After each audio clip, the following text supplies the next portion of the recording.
صفحہ نمبر 85 آیت نمبر 94 سورة النساء۔ اعوذ باللہ من الشیطان الرجیم، بسم اللہ الرحمن الرحیم۔ لا يستوي القاعدون من المؤمنين غير أولي الضرر والمجاهدون في سبيل الله بأموالهم وأنفسهم إلى آخره۔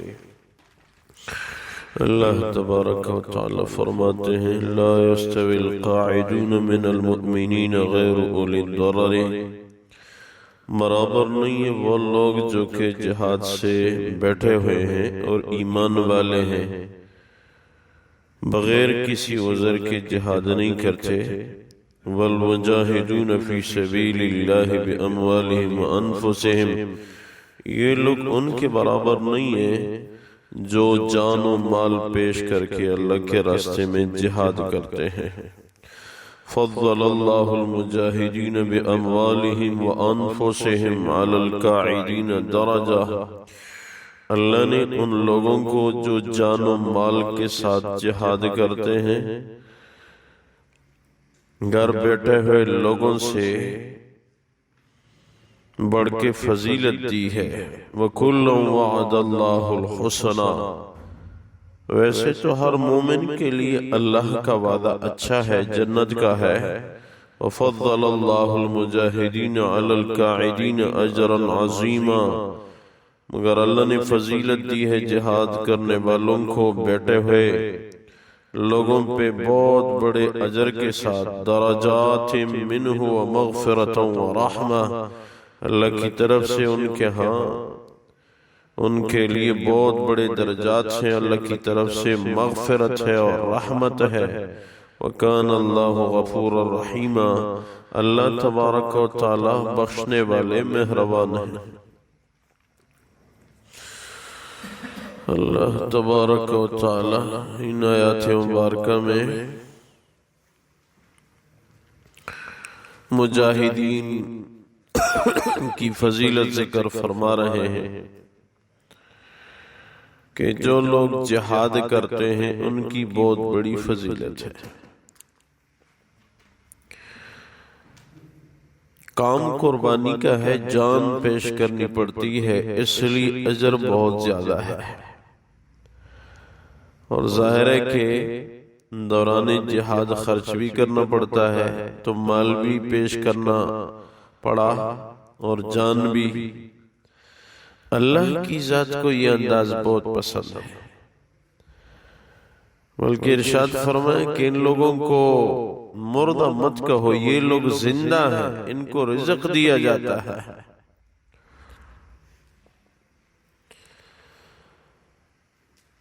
حضور اقدس صلی اللہ علیہ وسلم کی مبارک ذات اور صحابہ کرام رضوان اللہ تعالی علیہم اجمعین نے جو جہاد کیا ہے مدنی دور میں،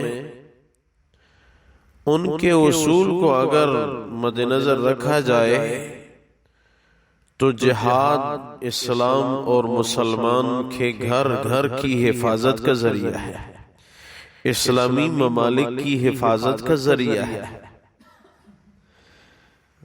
ہمارے استاذوں میں سے تھے، فرمایا کرتے تھے یہ فوجی یونٹ کی دیواروں پہ جہاد کی آیات دیکھ کے میرا کلیجہ ٹھنڈا ہو جاتا ہے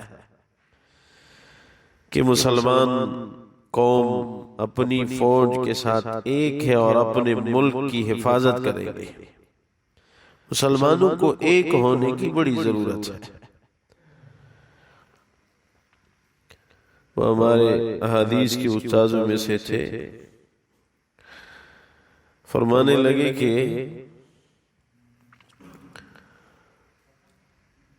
میں نے رکشے کے پیچھے پشتو میں کوئی جملہ پڑھا لیکن سمجھ میں نہیں آیا، تو کسی ساتھی سے پوچھا کہ کیا لکھا ہوا ہے، تو میرے ساتھ جو بیٹھا ہوا تھا کہنے لگے اس نے مجھے سمجھایا یہ پشتو میں لکھا ہوا ہے یو کیگو کنیورا کیگو،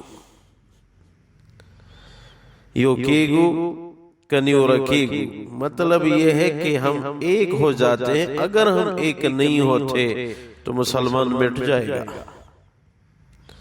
ہمارے نبی کی یہی کوشش تھی۔ ہمارے نبی کی جہادی زندگی پہ اگر نظر رکھا جائے، بہت باصورت بصیرت والے انسان تھے۔ جیسے صورت پیاری تھی اسی طرح ان کی جہادی پالیسی کا اگر مطالعہ کیا جائے ایک عجیب انداز ہے ہمارے نبی کا۔ دیکھو صلح حدیبیہ میں کتنی بھاری شرائط کو برداشت کرنا پڑا، یہاں تک کہ اگر کوئی کافر مسلمان ہو گیا، مدینہ منورہ آ گیا، ہم آپ کے ہاتھ میں دیں گے کافروں، اور اگر ہمارا کوئی وہ اسلام چھوڑ کے کفر میں آیا واپس نہیں کیا جائے گا۔ ایسی بھاری شرائط کو برداشت کرنا پڑا۔ عمر فاروق رضی اللہ تعالیٰ عنہ کھڑے ہو گئے، یا رسول اللہ یہ ہم برداشت نہیں کر سکتے۔ ایک روایت میں ابو بکر صدیق کے پاس گئے، ابو بکر صدیق یہ باتیں تو میں برداشت نہیں کر سکتا۔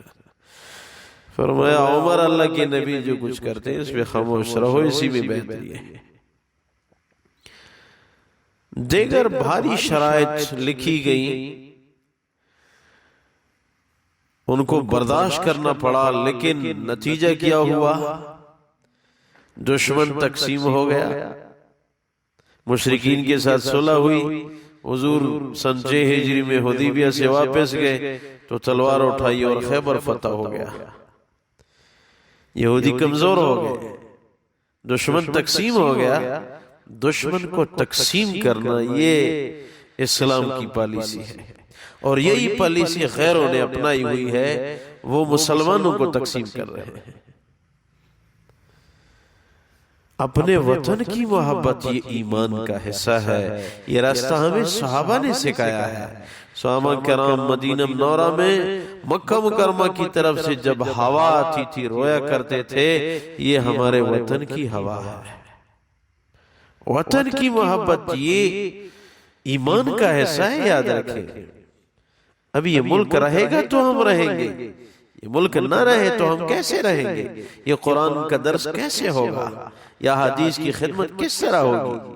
مسلمان کیسے آپس میں خوشحال زندگی گزار سکیں گے؟ اس لیے وطن کی محبت یہ ایمان کا حصہ ہے۔ مسلمان کو عزت دو، یہ ہمارا اپنا ہے۔ عبید اللہ سندھی رحمہ اللہ تعالیٰ نے لکھا ہے کہ مسلمانوں کے زوال کی بڑی وجوہات میں ایک وجہ یہ بھی ہے کہ مسلمان نے غیروں سے نفرت چھوڑ دی اور اپنوں سے محبت چھوڑ دی، اور یہی بنیاد ہے۔ صحابہ کرام کے متعلق قرآن کیا فرماتا ہے؟ وَالَّذِينَ مَعَهُ أَشِدَّاءُ عَلَى الْكُفَّارِ رُحَمَاءُ بَيْنَهُمْ۔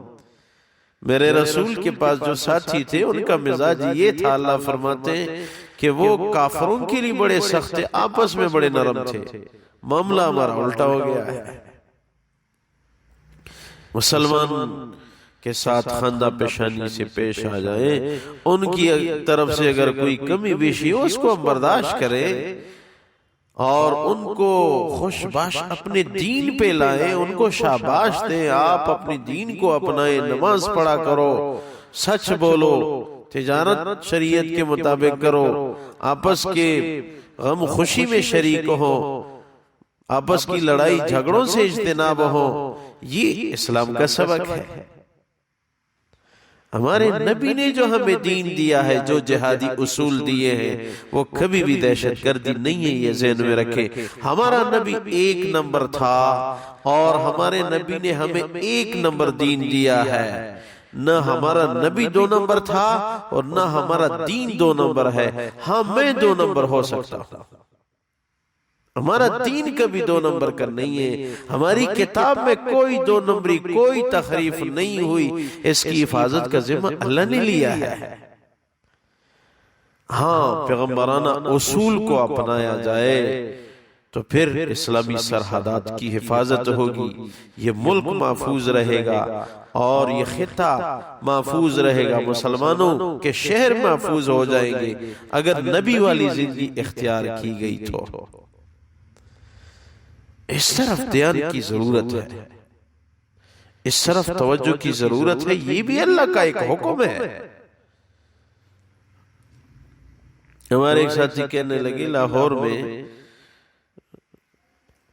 وہ ایک استاد پڑھا رہے تھے، دو بندے آئے، انہوں نے کہا کہ جی آج کل تو یہ ہے کہ اگر جہاد کا نام نہ لیا جائے تو بہتر ہے، کیونکہ حالات بڑے ناخوشگوار ہیں۔ تو کہتے ہیں کہ وہ استاد جو تھے اس کے مزاج پہ بوجھ نظر آنے لگا اور فرمانے لگے میں یہ پوری صورتیں قرآن کی کہاں لے جاؤں، قرآن بتا رہا ہے، میں کیسے نہ کہوں۔ ہاں یہ شرط ساتھ متصل ہے، ہمارے نبی اور صحابہ کرام نے جو جہاد کے اصول بتائے ہیں ان کے مطابق۔ ہمارے نبی نے کیا فرمایا؟ صحابہ کفار کی عورتوں کو قتل مت کرو،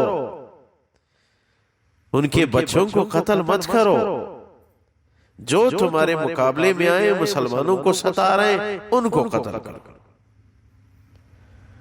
اور پھر مسلمانوں کے شہروں میں جہاد تو نام ہے مسلمانوں کے گھر کی حفاظت کا۔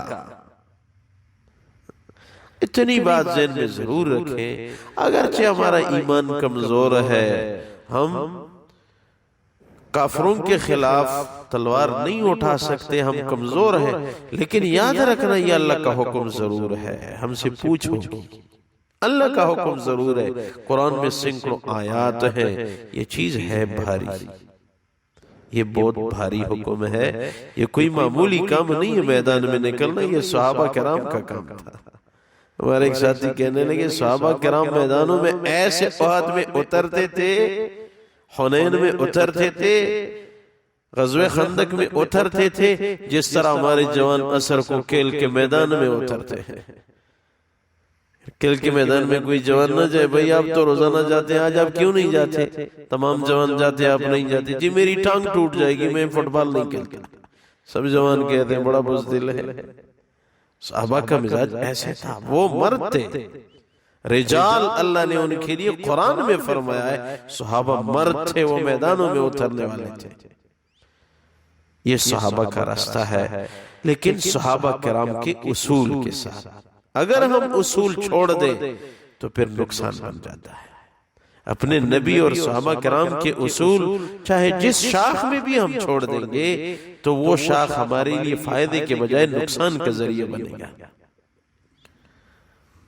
تو اس شاخ سے محبت ہو، ہمیں ہر چیز سے محبت ہو۔ تبلیغ ہمارا کام ہے، یہ ہمارا ایک اسلامی فخریہ انداز ہے۔ جی رائیوڈ میں ایک دفعہ ایک مہمان آئے تھے، اس کے ملنے کے لیے میں گیا، بیرون کے تھے، تو ان کے ساتھ ہم ملے تو میں نے دیکھا کہ وہ بیرون کی جگہ تھی۔ ایک طرف میں نے پوچھا یہ کدھر کے ہے؟ ساتھی نے کہا یہ مصر کے ہے۔ دوسری طرف جب میں نے دیکھا، میں نے کہا یہ کدھر کے ہے؟ کہتے ہیں یہ افریقہ کے ہے۔ اس طرف کچھ لوگ بیٹھے ہوئے تھے، مجھے ساتھی نے کہا یہ سوڈان کے ہے۔ اس طرف کچھ لوگ تھے، مجھے انہوں نے کہا کہ یہ مدینہ منورہ کے رہنے والے علماء ہیں، تبلیغ کے لیے آئے ہیں۔ اتنی خوشی ہوئی، اے اللہ آپ نے یہ نعمت پاکستان کو عنایت فرما دی۔ دنیا ادھر آ رہی ہے کہ جی ہم دین پاکستانیوں سے سیکھیں گے، یہ ہر پاکستانی کے لیے بہت بڑے فخر کا ذریعہ ہے۔ جی لوگ علم کے لیے اس ملک میں آ رہے ہیں، لوگ ادھر سے حافظ بن رہے ہیں، ادھر سے عالم بن رہے ہیں، ادھر سے دین سیکھ کے جا رہے ہیں۔ اس سے بڑی بات دنیا میں کوئی ہے؟ پاکستانیوں پریشان مت ہو، اگرچہ دنیاوی اعتبار سے اس ملک کا شمار غریب ترین ملکوں میں ہوتا ہے، لیکن آسمانوں میں اس ملک کا شمار امیر ترین ملکوں میں ہو رہا ہے۔ یہاں سے پوری دنیا کے لیے دین کی سپلائی جاری ہے۔ ہمیں اس پہ شکر ہے، فخر ہے، اور ہم اس پہ خوش ہیں۔ اللہ یہ دنیا کی زندگی، یہ مال، یہ دولت، یہ غیر مسلموں کو 1000 دفعہ مبارک ہو، کوئی بات نہیں، گزر جائے گی۔ ہمارے نبی پہ گزر گئی، صبح ہوتا تھا کھانے کو، شام کو نہیں ہوتا تھا، گزر گئے 63 سال۔ ہماری زندگی کیا ہے، ہماری بھی گزر جائے گی۔ لاکھوں کروڑوں آئے، مٹی میں سب سمائے، جی کوئی بھی رہ نہیں سکتا۔ پوری قوم ایک ہو جائے، دین کو ترجیح دے، نیک رہے، سچ بولے، اپنی ڈیوٹی ٹھیک دے، سود سے بچے، جھوٹ سے بچے. یہ اسلام ہے، یہ ہمارے نبی نے ہمیں دین دیا ہے، یہ حفاظت ہے. اب جو جوان ہمارے یہ سرحدوں پہ ان سردیوں میں رہ رہے ہیں، ان کو میں اجر کی خوشخبری سناتا ہوں. یہ فضول نہیں ہے. ٹھیک ہے تنخواہ اس کی ضرورت ہے، وہ تو ہے، لیکن یاد رکھنا اگر وہ نماز ٹھیک طرح پڑھ رہا ہے، ایک فوجی سے چین میں ہے، کسی بارڈر پہ ہے، دوسری جگہوں پہ ہے، اس کو یاد رکھنا صبح شام پہرے کا مستقل اجر مل رہا ہے. یہ میرے آپ کی حفاظت کر رہا ہے. یہ بہت بڑی بات ہے جی. قرآن یہی جہادی انداز سکھا رہا ہے. اللہ تبارک و تعالی فرماتے ہیں لا يستوي القاعدون من المؤمنین غیر اولی الضرر والمجاہدون فی سبیل اللہ باموالہم وانفسہم. برابر نہیں ہے وہ لوگ جو ایمان والوں میں سے بغیر عذر کے اپنے گھر بیٹھے ہوئے ہیں اور جو لوگ اللہ کے راستے میں جان و مال کے ساتھ جہاد کر رہے ہیں. فضل اللہ المجاہدین باموالہم وانفسہم علی القاعدین درجہ. اللہ نے جان و مال سے جہاد کرنے والوں کو فضیلت دی ہے ان لوگوں پہ جو گھر بیٹھے ہوئے ہیں. وَكُلًّا وَعَدَ اللَّهُ الْحُسْنَى. ویسے تو اللہ کا سب کے ساتھ اچھائی کا وعدہ ہے، ہر مومن کے ساتھ. وَفَضَّلَ اللَّهُ الْمُجَاهِدِينَ عَلَى الْقَاعِدِينَ أَجْرًا عَظِيمًا. اللہ تبارک و تعالی نے جہاد کرنے والوں کو گھر بیٹھے ہوئے لوگوں پہ اجر عظیم کے ساتھ فضیلت دی ہے. درجات منہ ومغفرۃ ورحمہ. اللہ کی طرف سے ان کے لیے بلند درجات ہیں، ان کے گناہوں کی مغفرت کا ذریعہ ہے، اللہ کی رحمت کے حصول کا ذریعہ ہے جہاد. وَكَانَ اللَّهُ غَفُورًا رَحِيمًا. اللہ تبارک و تعالی بخشنے والے مہربان ہیں. اے اللہ اپنی بارگاہ میں قبول فرما، خلوص الہیت نصیب فرما، اعمال صالحہ کی توفیق عنایت فرما. اے اللہ وطن عزیز پاکستان کی تا قیامت حفاظت فرما. اے اللہ قرآن حدیث کے واسطے بھی اس ملک کو تا قیامت قائم و دائم فرما. اے اللہ مسلمانوں کو ایک بنا. اے اللہ کافروں کو اسلام کی دولت نصیب فرما. یا اللہ اگر کافروں کو اسلام کی دولت قسمت میں نہ ہو، مسلمانوں کو ستا رہے ہوں، یا اللہ چن چن کی ان کی قوتوں کو ختم فرما. یا اللہ جو عالم کفر میں سے اس ملک کے خلاف مکر فریب کر رہے، یا اللہ ان کی سازشوں کو انہی پہ لوٹا دے. یا اللہ آخری خاتمہ بالخیر ہم سب کو نصیب فرما. وفوض امری اللہ ان اللہ بصیر بالعباد برحمتک و کرمک یا